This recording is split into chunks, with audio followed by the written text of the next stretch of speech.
About 3,000 years ago, a small shepherd boy called David was looking after some sheep when his brothers came to find him. A prophet had come. A prophet from the king's court had come to find him. And the message was, God has rejected this evil king and he's looking for someone whose heart is after God. And he had chosen David.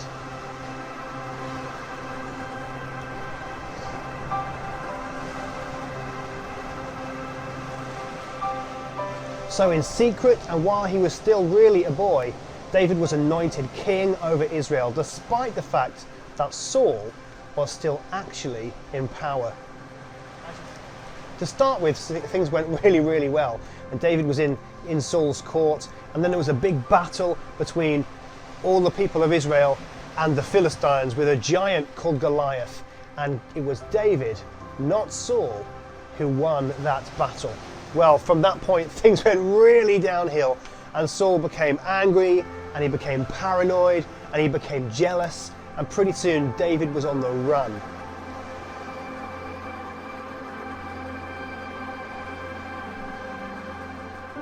Eventually, David was on the run for 10 years, and at the beginning and the end of those 10 years, David hid, and he hid in a system of caves.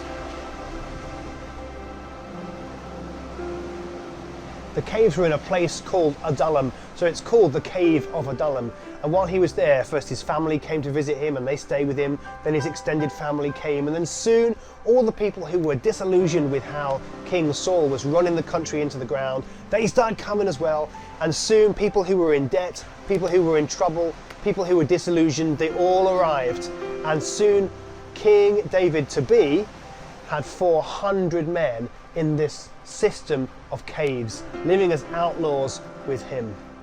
All this time, King Saul is trying to find him and trying to persecute him and trying to kill him.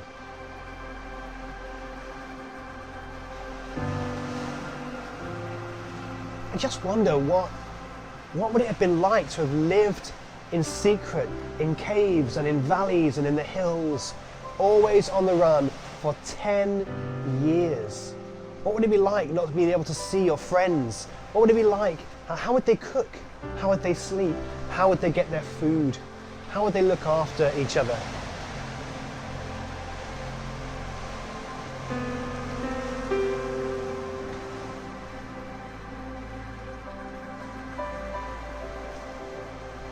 Eventually, as part of this group of 400, which grew to 600, David had this group of 37 men who were called the Gibborim, his mighty fighting men. And of that group, he had just 3 who were his inner circle, just like Jesus did. You know, I wonder, it must have been really easy for them to have gone into destructive cycles of conversation. You're just going down and down and down. Isn't the kingdom going to pot? Isn't Saul evil? Woe is us. Look how bad this all is. And then for the anger and the frustration to get bigger and bigger and bigger. And for them to have started saying to each other stuff like, we need to get revenge. We need to get rid of this king. We need to do this. We need to do that. We need to fight back. But David didn't allow that kind of talk to happen.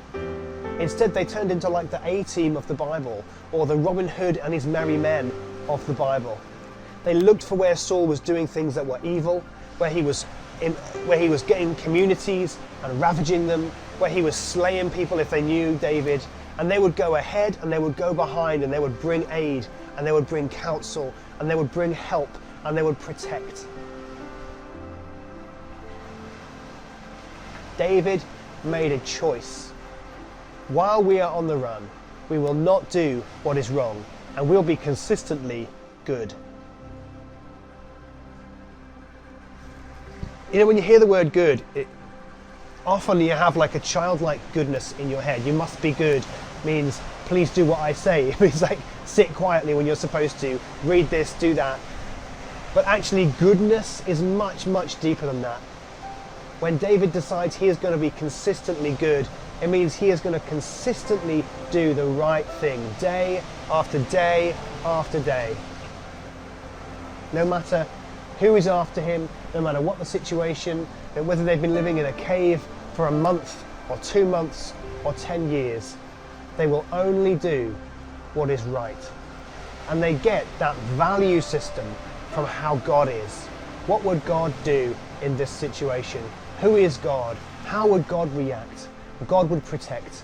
He would sustain. He would provide. He would be good. And so that's what David and his men continue to do. You know, David had opportunity after opportunity to actually kill King Saul. On one occasion, David was hiding in the cave and Saul came in to go to the toilet, not knowing that David was there. And David snuck up on him and cut the corner of his robe right off. And when Saul was outside, David came and showed him and said, look, I was so close to you. I could have killed you, but I will only do what is good. You are the anointed king, and until you go, I will not take your place.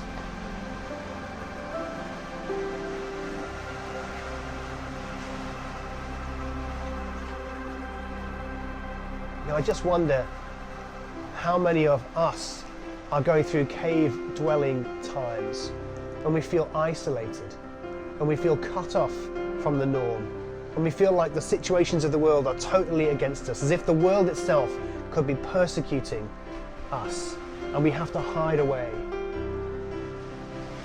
Are we going to go into those destructive patterns of behavior and conversation which just take everything down and down and down? Or are we going to choose with David? I will look to how God is, and I will only do what is good.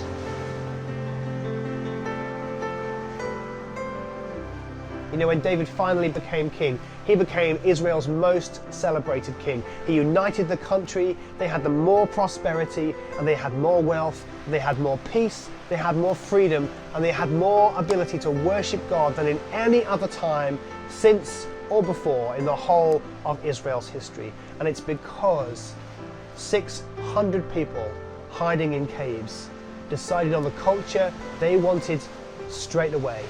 Not one day when freedom came, not when David was king, but straight away now.